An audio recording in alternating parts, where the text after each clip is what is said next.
क्या कहेंगे कि जोरिया बनल रहे दुल्हा दुल्हन के समधि समधीन के ना जोरिया बनल रहे जोरिया बनल रहे दुल्हा दुल्हन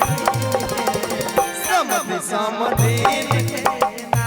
जोरिया बनल रहे दुल्हा दुल्हन के समधि समधीन के समधि समधीन के हो समधि समधीन के समधि समधीन के हो समधि समधीन के जोरिया बनल रहे जोरिया बनल रहे दुल्हा दुल्हन के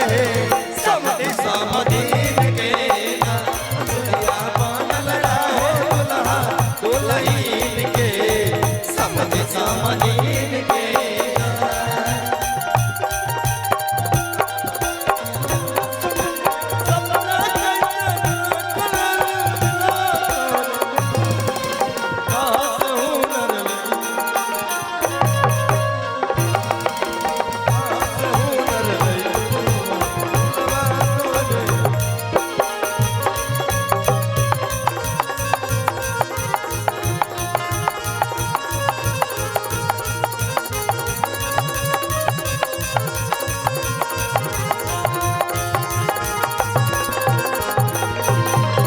और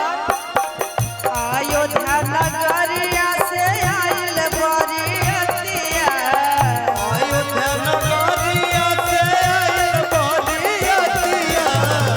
होता गवनोई जुटल सगरो सरियतिया होत गवनाई सुन सुन सरगतिया अयोध्या नगरिया से आइल बरियतिया अयोध्या नगरिया से आइल बरियतिया होता गवनोई जुटल सब सरियतिया होत गवनाई जुटल सर सब रतिया अरे हम बखान करे अतना सुंदर सीन के दुल्हा दुल्हन के कि जोड़ी बनल रहे दुल्हा दुल्हन के समधि समधीन के वाह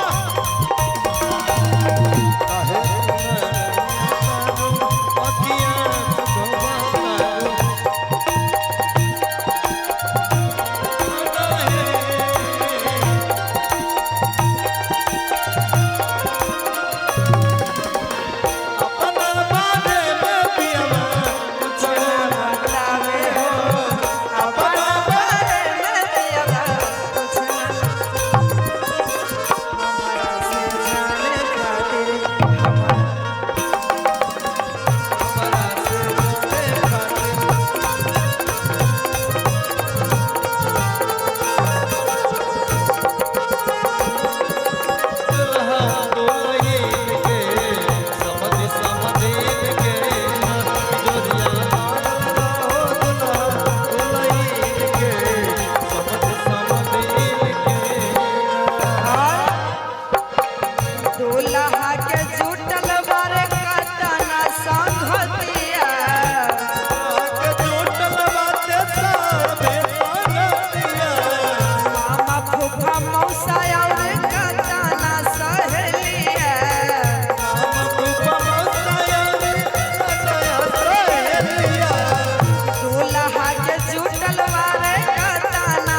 बनल रहे दुल्हा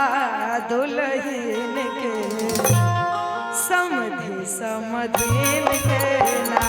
जोरिया बनल रहे दुल्हा दुल्हन के समधि समधीन ना जोरिया